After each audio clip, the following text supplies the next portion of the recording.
Boa tarde a todos, a todas, sejam bem-vindos a esta, que é a 77ª edição da Feninger Plus. Então, agora, eu só peço, antes do início de todas as palestras, eu peço um momentinho da atenção de vocês. Nós vamos assistir a seguir ao vídeo da campanha Brasil Mais Joia. Por favor. Você já ouviu falar no imposto seletivo?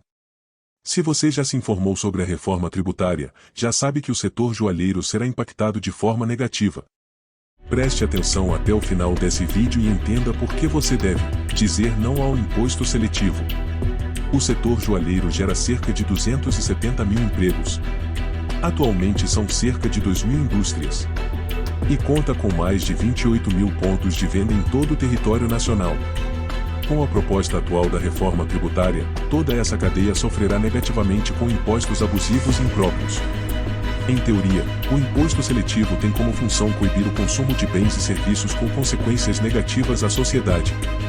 O tributo, caso seja aprovado nos moldes propostos atualmente, acarretará danos irreparáveis a toda a cadeia produtiva da indústria de joias, gemas, folheados e bijuterias. Desde o garimpo, ao pequeno ourives, passando pelas grandes indústrias, até o varejo de todos os portes ficarão de mãos atadas. Junte-se à Iniciativa Brasil Mais Joia e ao IBGM para lutarmos mais fortes nessa batalha. Durante sua visita à feira, encontre com nosso representante na área de saída da feira e saiba mais sobre como você pode contribuir. Lembre-se, em proteger a reputação do mercado joalheiro e lutar contra o imposto seletivo é proteger o seu negócio. Diga não ao imposto seletivo.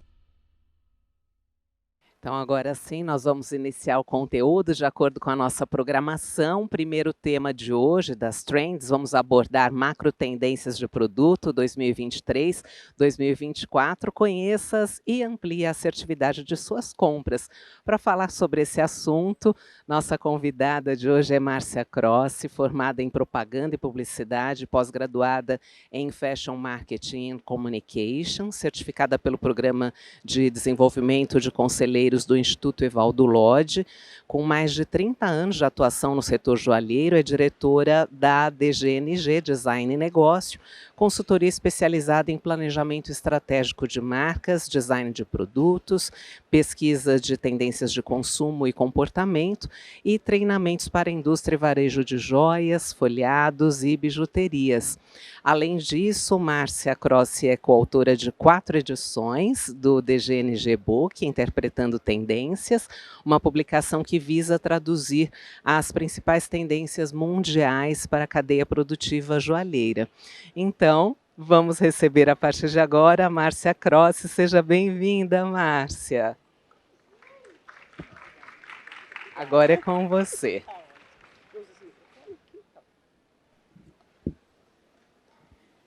Boa tarde. Tá todo mundo escutando?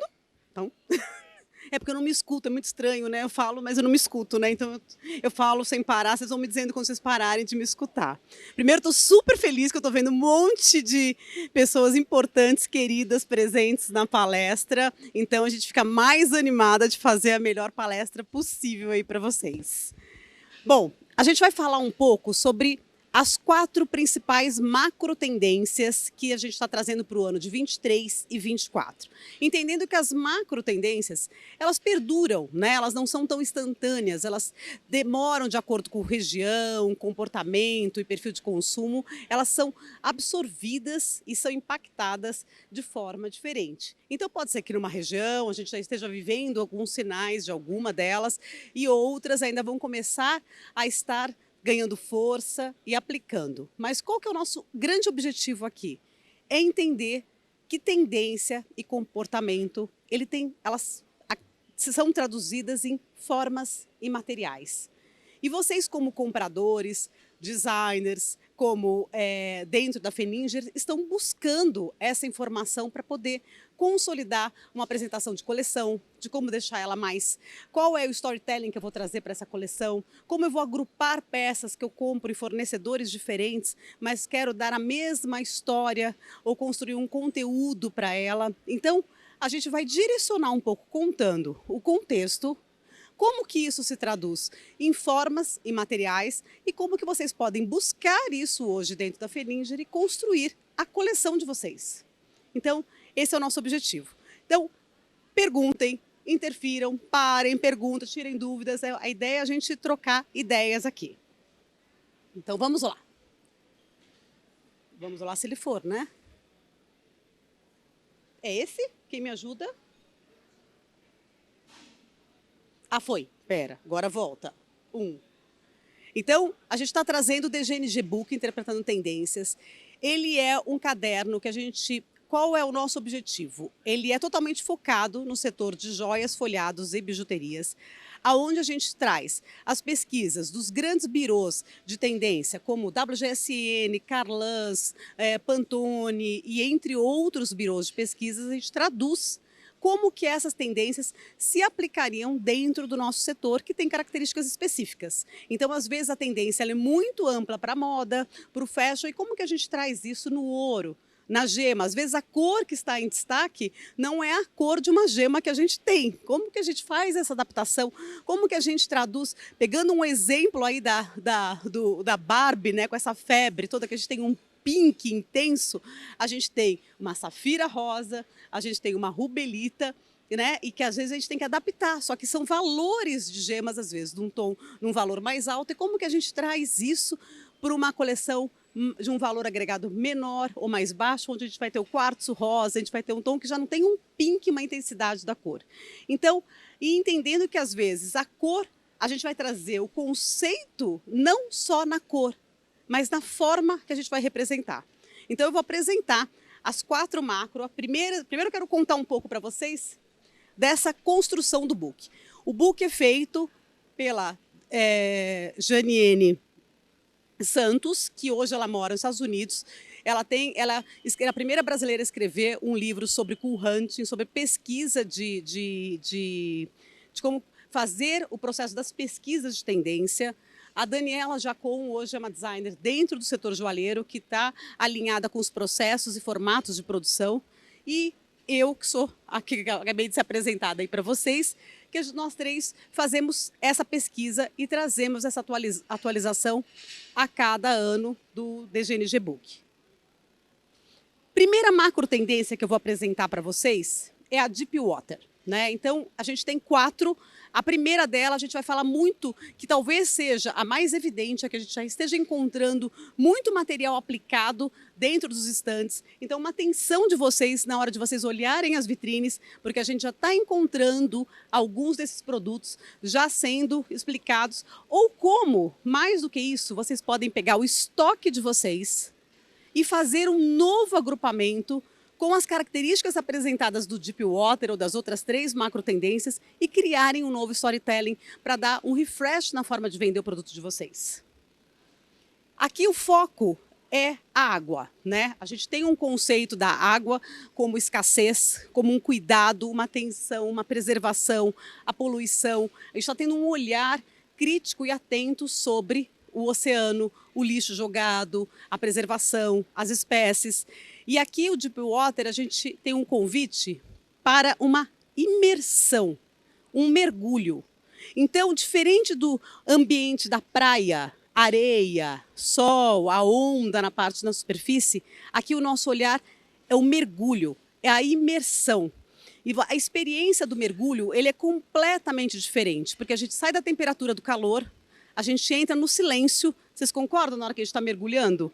Começa a ficar um silêncio, tem as questões das borbulhas, a gente tem uma visão turva, a gente tem conforme a gente vai mergulhando, a gente vai perdendo mais luz, ficando mais escuro e começa a se relacionar com espécies diferentes, que são espécies luminescentes, que trazem formas diferenciadas, formas mais provocativas, desconhecidas. E a analogia aqui é esse mergulho ser um escape, ser uma forma de sair desse mundo que a gente está vivendo e a gente ter uma imersão para o desconhecido, que está muito relacionado também com a questão do metaverso, né? De viver uma segunda vida, uma vida dentro de um ambiente digital. Aqui a gente está trazendo uma imersão no ambiente desconhecido, né? Então o Deep Water ele traz isso, esse convite para esse mergulho, para essa vivência. A partir daí, a gente tem uma questão importante, porque a gente começa a lidar com uma questão mística de tudo isso. Será que a cidade de Atlanta existiu? Será que os deuses gregos da mitologia, né, como o deus Poseidon, será que ele tem existiu? Será que essas cidades, as sereias, existem ou não existem? A gente tem uma mistura entre a realidade e a ficção. A gente começa, nessa imersão, onde começa a faltar o ar, a gente começa a ter os delírios. E aí os delírios são esses seres sobrenaturais que começam a ganhar vida, forma. E a curiosidade que a gente começa a ter sobre elementos como um polvo, que tem uma forma extremamente diferente, né? Uma água viva, que tem uma forma estética completamente fluida, né? E quantas milhares de formas a gente poderia estar representando esses elementos numa apresentação de uma coleção ou de uma ambientação, né? Então, a gente tem aqui as principais palavras que trazem esse direcionamento. A transparência, o silêncio, a luminescência. Quais as gemas que a gente tem associadas à luminescência? Quem fala alguma coisa? Opala. Há mais alguma? Ninguém? Mais nenhuma? Cadê os nossos gemólogos aqui presentes? Nenhuma? Mas são gemas e a gente vê uma volta e um protagonismo da opala. A gente já está vendo esse movimento dela vindo e ganhando força. Então, talvez uma gema que nem tivesse uma relevância há um tempo atrás, ela começa a se tornar protagonista, porque a gente começa a ter uma curiosidade sobre o efeito, esse efeito furta-cor, esse efeito que oscila, essa cor que tem movimento, né, que a gente não tem uma definição muito clara. Os micro-organismos, as algas. A gente tem um outro aspecto que é muito interessante, que quando alguma coisa deposita no fundo do mar, ela começa a ser corroída, ela começa a criar, né, a sobreposição, começa a ter aquele acúmulo de material orgânico na superfície que deforma, né? Então a gente também tem um efeito de um metal mais disforme, como ele começasse um processo de um derretimento ou uma distorção pela forma como ele é corroído no fundo do mar. Então a gente tem, isso a gente está vendo bastante, é uma das tendências no metal muito presentes. Então, para a gente ficar um pouco atento, né? E formas como o cavalo marinho, que foi muito usado na joalheria, né? Voltando, né? Muitas formas, como a gente teve as grandes marcas fazendo grandes lançamentos dentro do tema do fundo do mar. Então, eu acredito que ele seja aí um dos temas importantes para a gente ter um olhar atento. Aqui a gente trazendo um olhar desse ambiente que eu estou trazendo para vocês, né? Aqui de uma forma fashion, mas a gente está trazendo essa sobreposição do material sobre a face. E aí a gente também tem as novas formas de usar, né? Se esse metal está depositando sobre a nossa pele, que formas que ele poderia estar criando. Então a gente tem anéis em formatos diferentes, a gente tem brincos abraçando e sendo construídos na orelha, a gente tem uma falta de simetria na composição dos colares e muita organicidade, né? Peças muito orgânicas. Essas são as gemas que a gente trouxe, que estão mais associadas dentro dessa tendência, né? E é interessante porque a gente tem aqui um mix de gemas nobres, né? Extremamente nobres, de valor agregado alto, com gemas de valor agregado mais baixo. E talvez essa seja uma mistura extremamente interessante da gente conseguir construir superfícies maiores de gemas que são possíveis de lapidações mais orgânicas, né? Tendo detalhes das gemas que têm padrão de calibragem e de lapidação para fazer os detalhes sobre essas peças. Então, abusem das gemas que possuem condições que dão oportunidade pela composição delas de uma lapidação mais orgânica e mesclando com gemas calibradas. E aqui a gente tem dentro dessa macro tendência, ela se divide depois em 3 direcionamentos criativos. Um deles a gente explora um pouco mais essa questão do metaverso, que é esse olhar um pouco de uma peça que tem um lado mais futurista, mas por ser desconhecido, né? A gente tem uma segunda que mostra esse degradê da profundidade, do movimento do mergulho. E depois a gente tem uma que é o catado, que a gente fala, que é o que sobra, que vai deteriorando no fundo do mar e que a gente pode compor e criar de alguma outra forma. E aqui entra muito a questão da sustentabilidade também, de reaproveitamento de material na reconstrução de uma nova forma.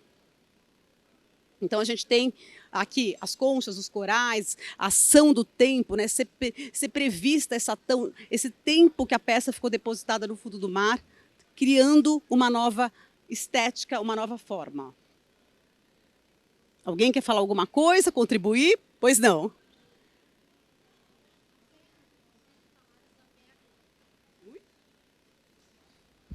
Eu não ouvi tu falar da pérola. Ótimo lembrante que ela falou da pérola. Gente, falou de fundo do mar, não tem como não vir pérola, né? A pérola ela já faz parte desse discurso e desse contexto. O que é interessante é que a pérola, ela não vem como protagonista. Ela vem como coadjuvante. Ela vem na composição. É você usar a pérola, mas com uma mistura de metais trabalhados ou outras formas ou outras composições, ela vem como um detalhe. Ela não é a protagonista, por incrível que pareça, nessa tendência. Tá? Mas ela tem muito. Vocês podem usar ela na composição dos colares, fazer o detalhe, mas tentem trabalhar a superfície da pérola. Sabe? Fazendo cravações sobre a pérola, trazer elementos passando por cima da pérola, né? Esse vai ser o desafio. Ela vai ser suporte, ela não vai ser protagonista. Ela vai ser base. Aqui, alguns exemplos do que a gente já está vendo nesse perfil de construção, né? A gente tem, desde a forma só em metal, como uma pedra. Aí a gente está vendo também muito a questão dos metais, a iridescência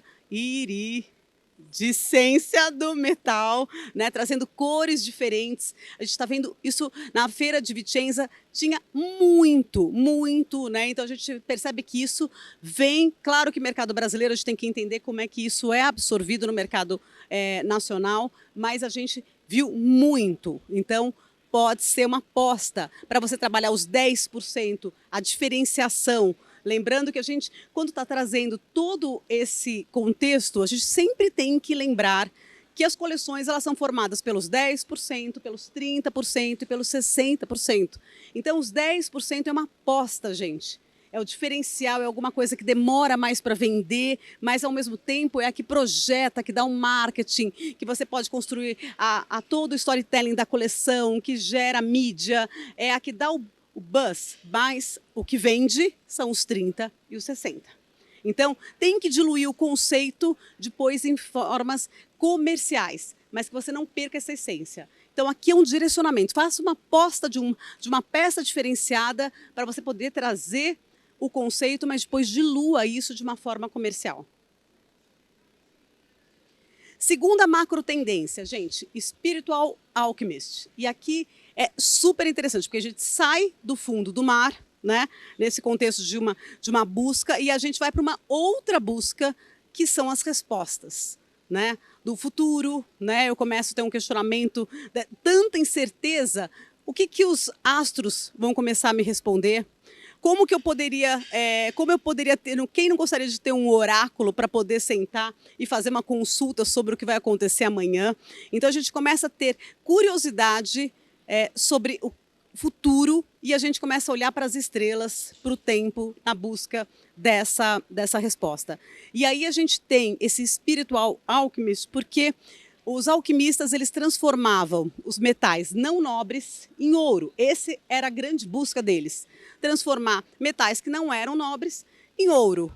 E será que a gente não está na busca de transformar pensamentos não tão nobres em pensamentos mais nobres?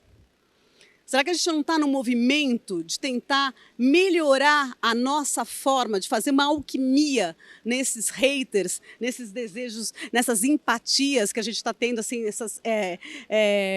de ter sempre uma questão do sim e do não?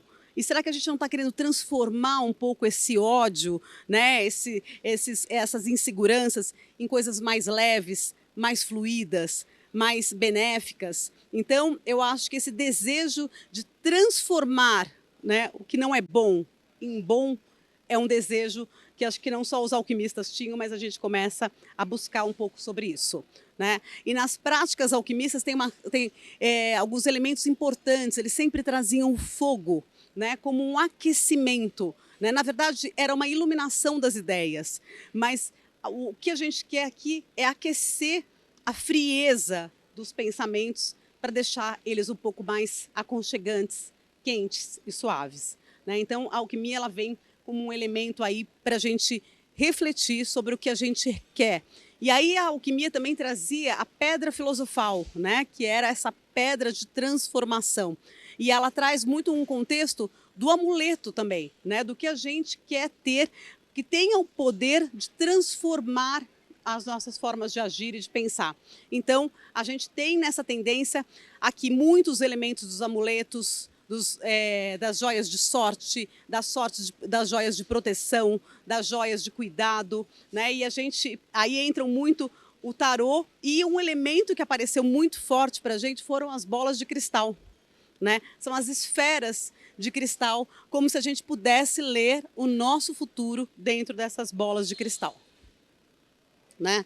Aí a gente tem esse desejo de olhar, né, de ter uma estrela guiando a gente, né, o destino da gente, para onde a gente vai, os nossos caminhos, e também qual é o lugar que me representa de destino melhor, né? Para onde que eu tenho que caminhar para poder ter. Então, essa disrupção de sair do lugar onde eu estou, nessa busca por um novo momento, por uma nova oportunidade. Então, a gente tem como elemento aqui os oráculos, né, sendo as cartas do tarô, o oráculo, as bolas de cristal, como eu coloquei, e essas buscas também um olhar para a ancestralidade. Então, a gente vai buscar lá atrás respostas para as nossas dúvidas de hoje, como se a gente pudesse compreender o futuro olhando um pouco os sinais deixados pelo passado.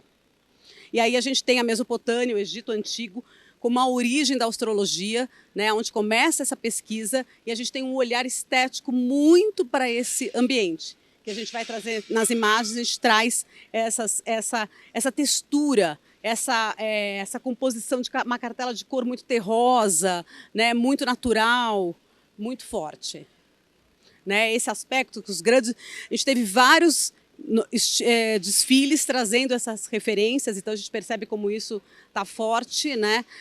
Esse aspecto envelhecido, desgastado, a imprecisão, a simplicidade, né? E ao mesmo tempo esse mistério que envolve tudo isso. As palavras que a gente tem aqui forte é o tarô, a cartomante, a geometria sagrada. A gente começa a ter essa questão da alquimia. A gente tem muito uma referência da cartela da cartela periódica, né, dos símbolos dos elementos, né, ele escrito em códigos, né, o segredo, né, os alquimistas guardavam isso e passavam as receitas através de códigos secretos. E a gente começa a ver muitas joias com elementos para você guardar uma mensagem escrita em símbolos para serem traduzidas só por quem você quer que saiba o sentido. Olha que interessante isso para uma coleção, você trabalhar joias que possam trazer elementos secretos que eles vão sendo traduzidos ou descobertos de acordo com instruções que você pode. Trazer essa joia de uma forma um pouco mais interativa, um pouco mais lúdica, também é bem interessante.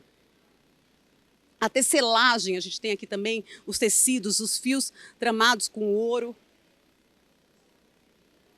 Aqui um pouco dessa estética, já de uma forma atualizada, mas um pouco desse tom, e que traz essa cartela um pouco mais terrosa, né? Mas ela traz esses tons, até gemas mais opacas também, gemas como a cornalina, a jaspe vermelha, a rodocrosita, que são gemas opacas, que a gente trabalha muito o cabochão, porque a primeira lapidação que a gente teve foi a cabochão, que era uma lapidação mais elementar, mais rústica. Então a gente aposta muito na volta da lapidação cabochão. Alguns exemplos aqui do que a gente trouxe nessas 3 macros que saem do Spiritual Alchemist. E tem esse ocultismo, esse segredo, essa coisa um pouco escondida, né, que não fica totalmente clara e compreensível. Algumas joias dentro dessa... Então você percebe, a gente tem essas texturas, esses relevos nas joias, esse aspecto mais rudimentar, né, feito com ferramentas mais simples. Embora a gente saiba que hoje elas são feitas através de uma tecnologia maravilhosa de 3D, prototipagem, mas ela traz esse aspecto mais rudimentar, mais elementar, mais rústico. E é um contraponto, né? É usar a tecnologia de hoje para trazer uma representação estética de passado. A terceira macro tendência é a marshmallow. Ela é aquela sensação que a gente tem que, puxa, tá tudo esse caos geral.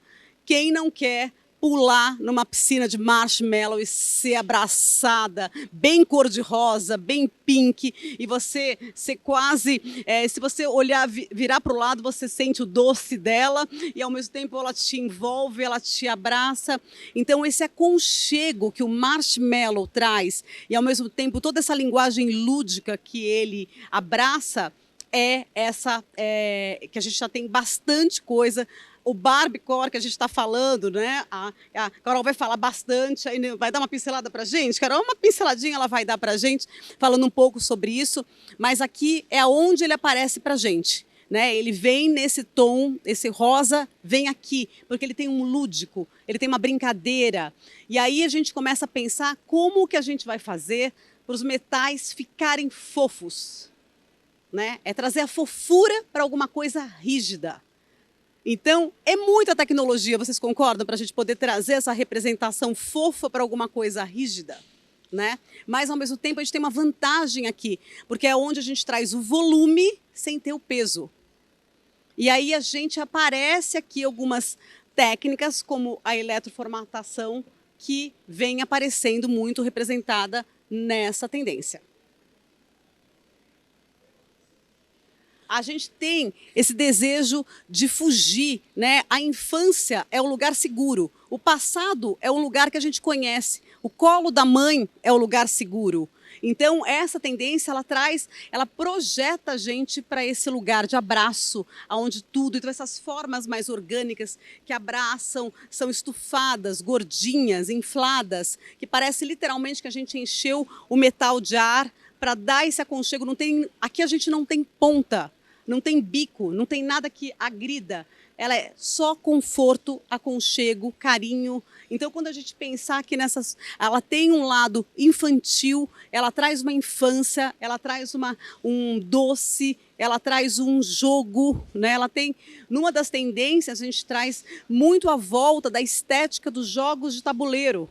A dama, sabe aqueles caminhos que o jogo da vida, que você vai andando, vai jogando dado e vai andando para frente? Então, por quê? São os jogos que você faz com pessoas, em volta de uma mesa. É um jogo ainda feito presencial. Claro que a gente tem a versão disso digital, mas são jogos que eu preciso de outra pessoa jogando comigo.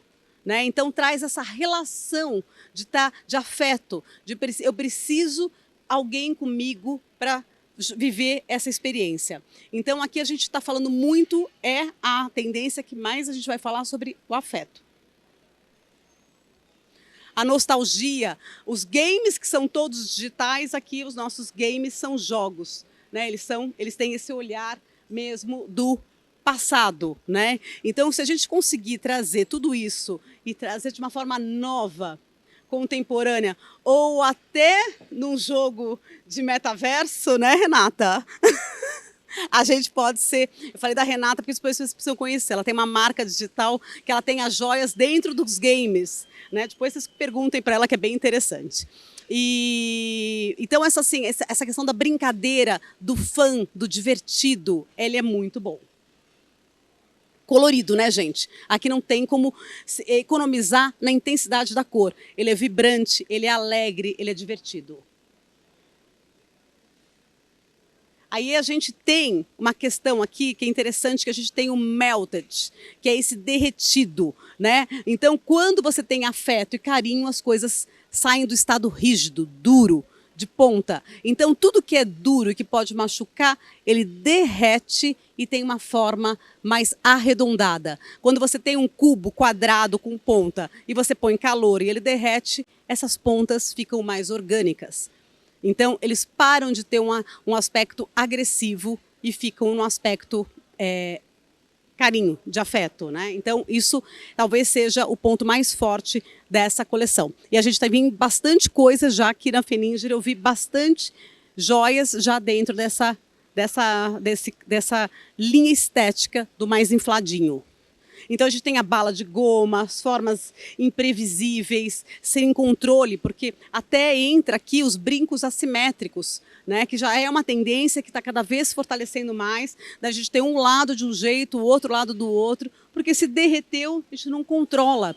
O derretimento ele não tem controle, né? Ele cria formas diferentes. Olha o aspecto, olha a intensidade da cor. Né? Então ele tem um fun, ele tem um divertido, mas ele tem um futurozinho aí, né? Que a gente percebe nele, na estética. Claro que a cartela de cor aqui vem intensa, né? A gente tem os rosas, os verdes, né? Os amarelos, os roxos, né? Ela vem com a cartela bem colorida. E também, gente, se está inflado, é claro que a gente também vai ter o cabochão aqui. Né? Então, são duas tendências trazendo o cabochão de uma forma muito forte. E aqui, aqui é tão interessante que nessa joia do centro, aonde está o diamante, eles cobriram com essa resina derretida. Querendo mostrar que o valor não está mais no quilate do diamante, mas sim de você desconstruir ou derreter os seus valores errados. Né? Então, olha que reflexões aqui para a gente trazer, né? Quando a gente quer trazer... A protagonista foi coberta com uma massa derretida. Né? Então, aqui tem o jogo também derretido, parecendo uma bala, eu posso tirar da orelha e depois chupar essa bala. Né? De tão, né? Ela está tão ali já pronta. Aqui mais alguns aspectos. Olha o inflado que eu falo. Olha o metal gordinho. E assim, isso a gente tem muito dessa questão da parte nobre e preciosa está coberta, né? De não deixar ela ser a principal. O que eu quero mostrar é a parte suave, a parte divertida. Os balões, né? As bexigas também, as formas de balão muito forte, né? A simetria, a parte de frente e verso. E aqui eu achei uma parte muito interessante para a gente trabalhar a cor, né, que eu posso trabalhar qualquer cartela de cor, mas eu deixo a gema calibrada, padrão, e trabalho só com a aplicação do metal derretido. Então, as formas que a gente encontra de estar representando essa tendência. E a nossa última macro tendência, e toda vez que a gente tem uma tendência, às vezes a gente tem uma contratendência. Então, a contratendência do marshmallow, que é tudo fofinho, me abraçando, aqui eu quero te manter longe.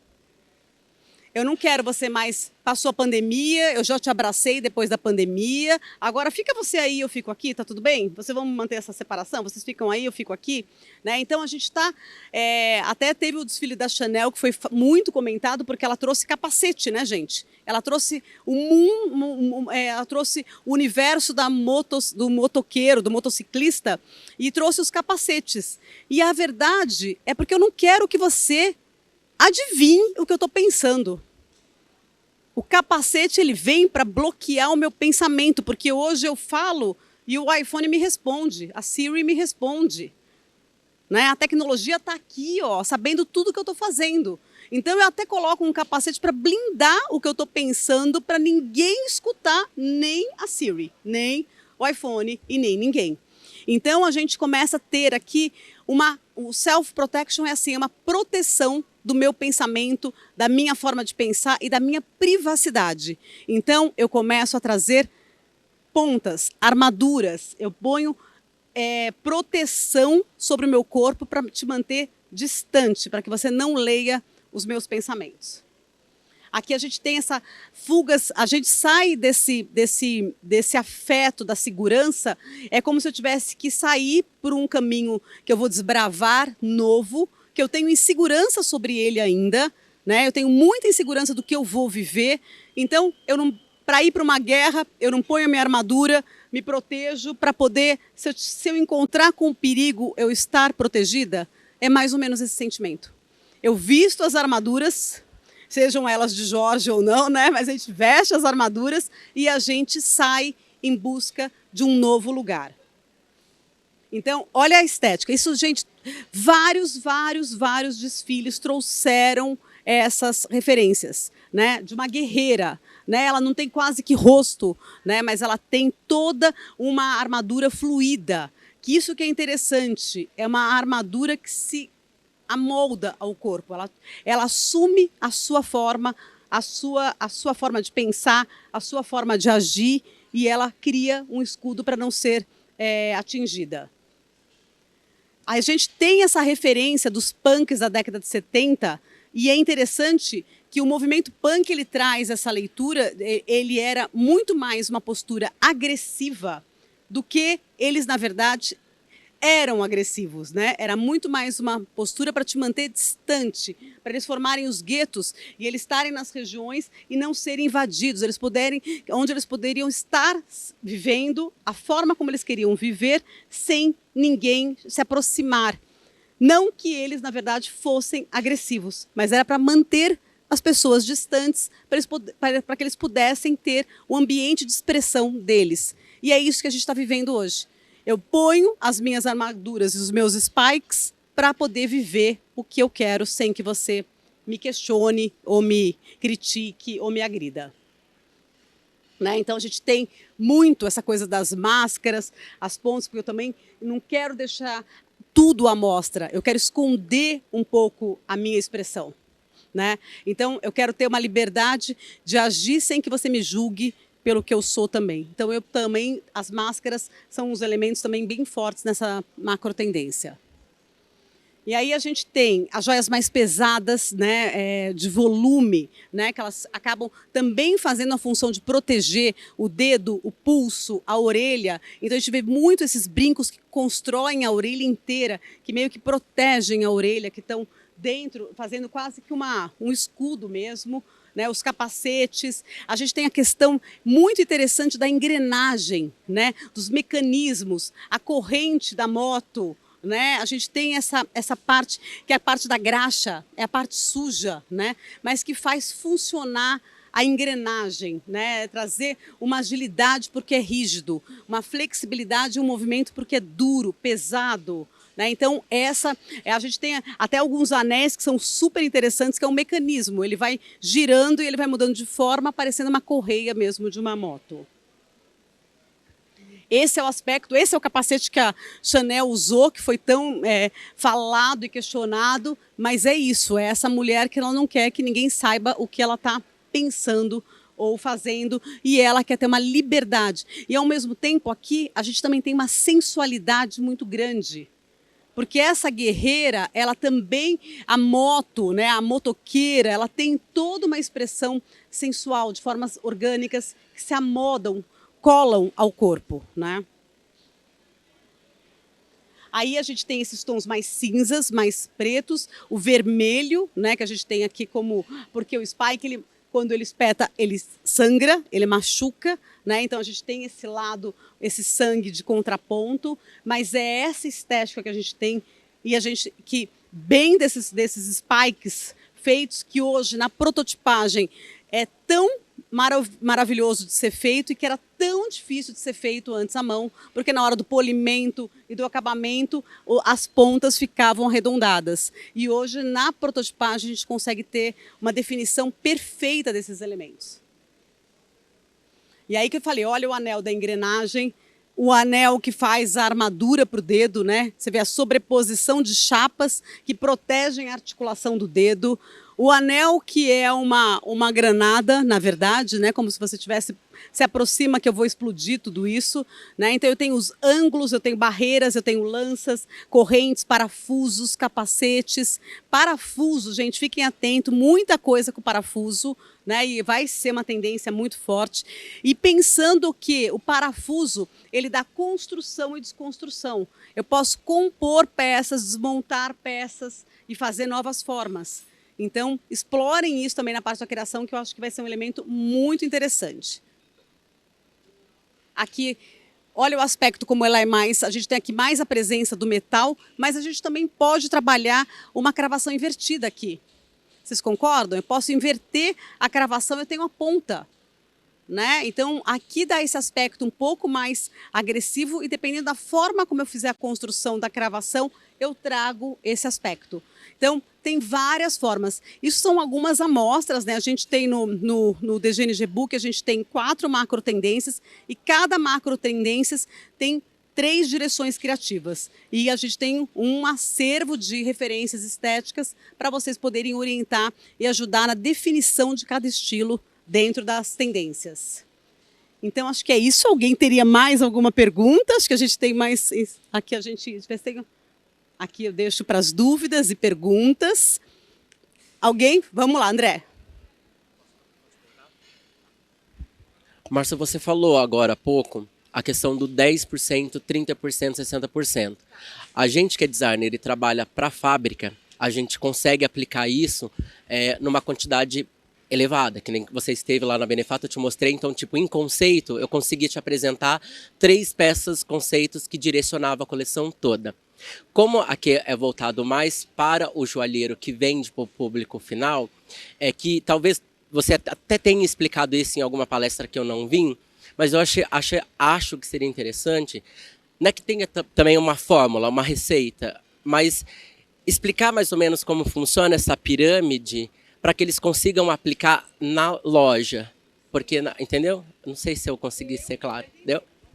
Eu entendi. A dúvida dele é que, assim, quando a gente está na indústria, a gente tem uma quantidade de peças muito grande. E na hora que a gente vai para o varejo, a gente trabalha com um universo menor no lançamento, não no estoque. Aqui eu não estou falando do estoque geral da loja, mas estou falando do lançamento que vocês vão comprar para Natal, por exemplo. Então, esse olhar de vocês terem uma composição dos 10, dos 30 e dos 60, então eu estou comprando aqui 10 peças, 10 modelos que eu vou lançar, fazer minha coleção de Natal. Eu tenho que pensar que uma das peças ela tem que ser uma peça mais conceitual.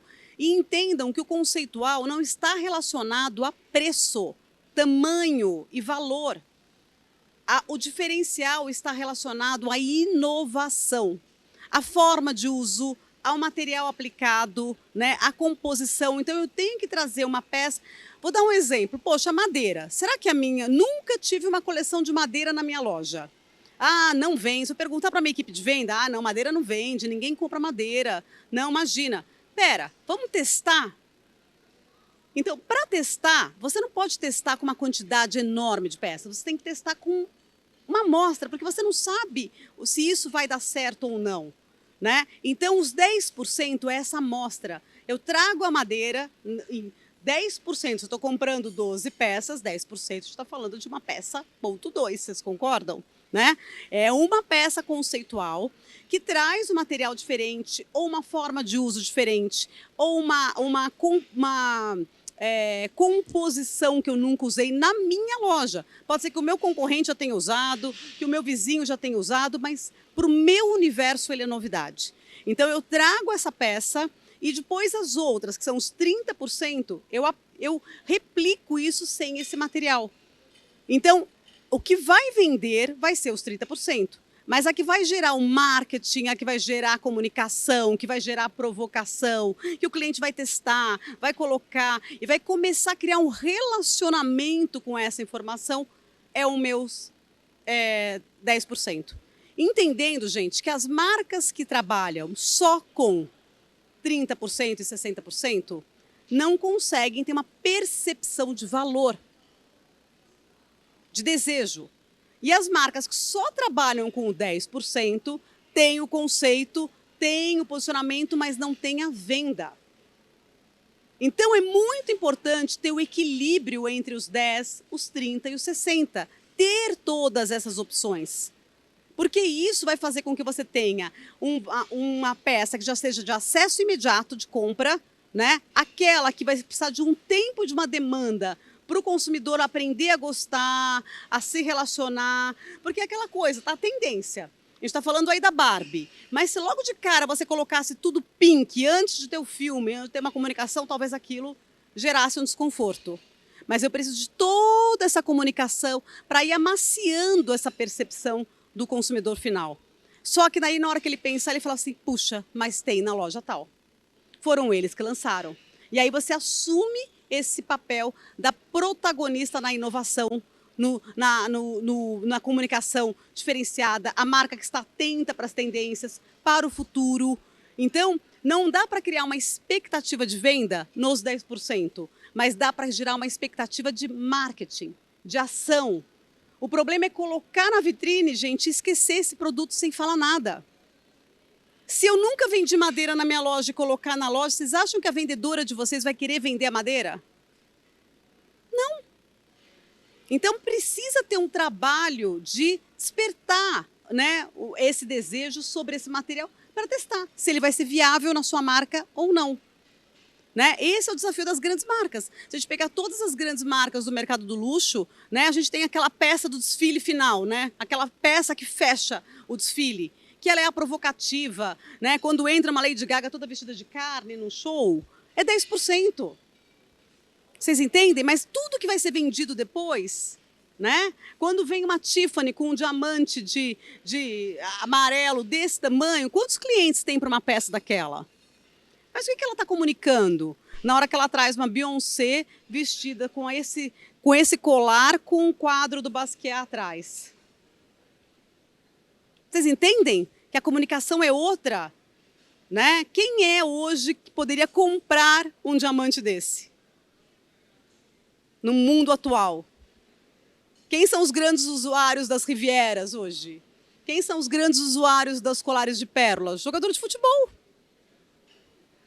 Vocês entendem? Então tem uma mudança no perfil do consumo por região, por tudo, né? Que a gente tem que entender como que a gente se posiciona como marca e qual é o produto que eu preciso ter no meu mix de produto que represente de fato a minha marca.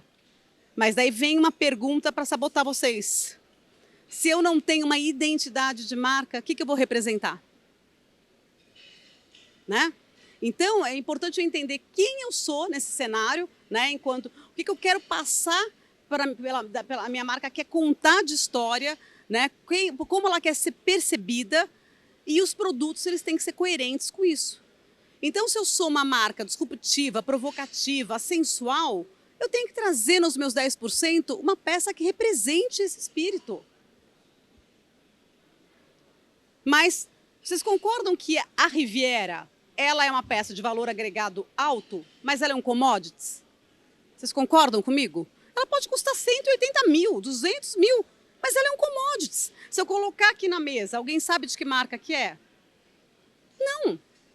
Não é? Agora, se eu colocar uma peça da Tiffany aqui, eu não sei que é da Tiffany. Se eu colocar uma peça que é da Bulgari, eu não identifico imediatamente que é da Bulgari.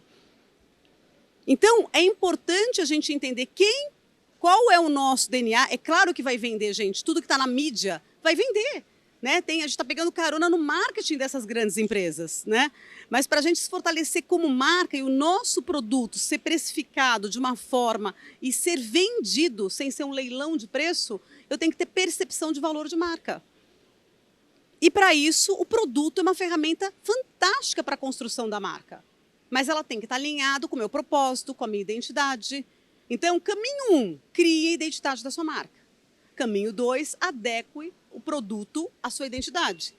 E terceiro, construa coleções temáticas que reforcem e sejam coerentes com a sua identidade. Respondi, será, André? Respondeu alguma mais pergunta? Deixa eu pegar aqui, só que está caindo meu...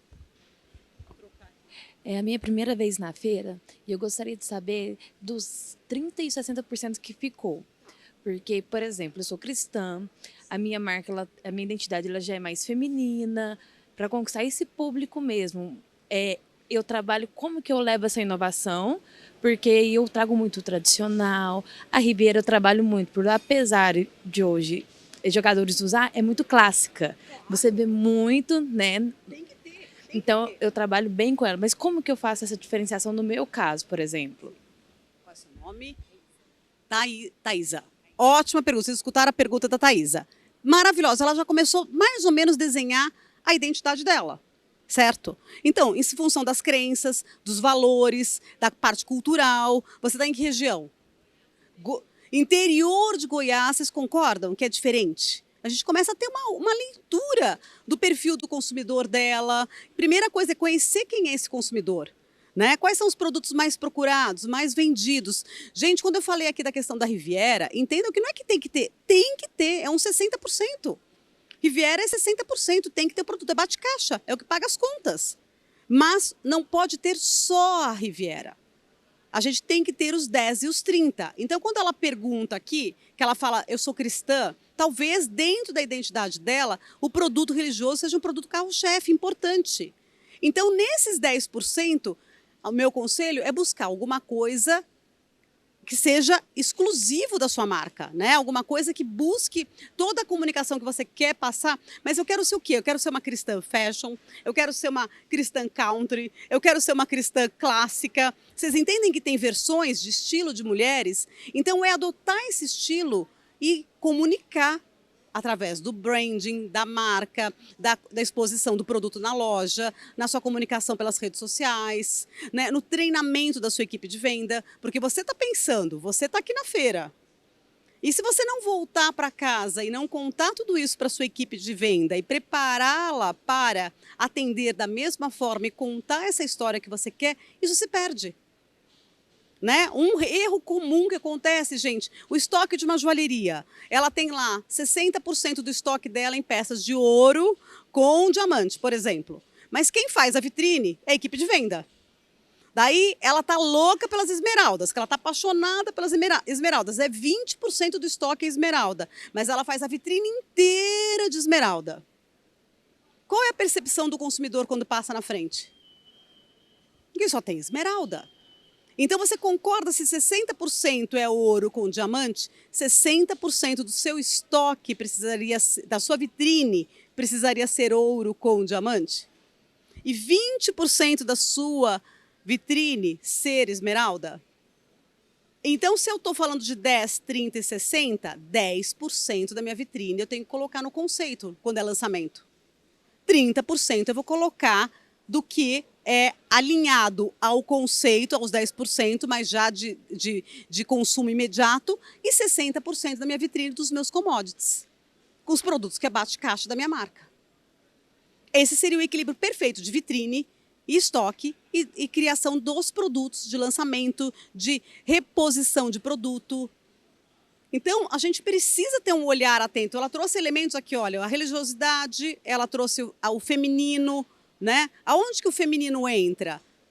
O feminino entra um pouco na delicadeza, não entra nas formas um pouco mais orgânicas, nos florais, né? Então ela vai buscar formas que reforcem esse conceito que ela projeta da marca dela.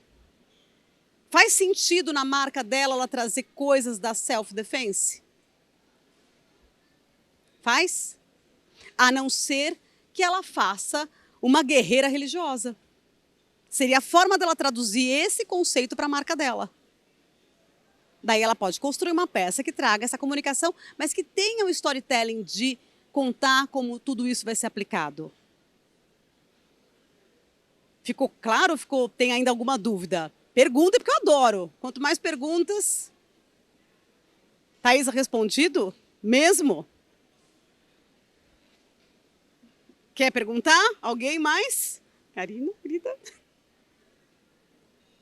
É mesmo que a gente vai encerrar esse papo? Eu também não posso mais tomar conta, eu estou invadindo já a Carol, que é o horário da Carol, né? Bom, gente, muito obrigada.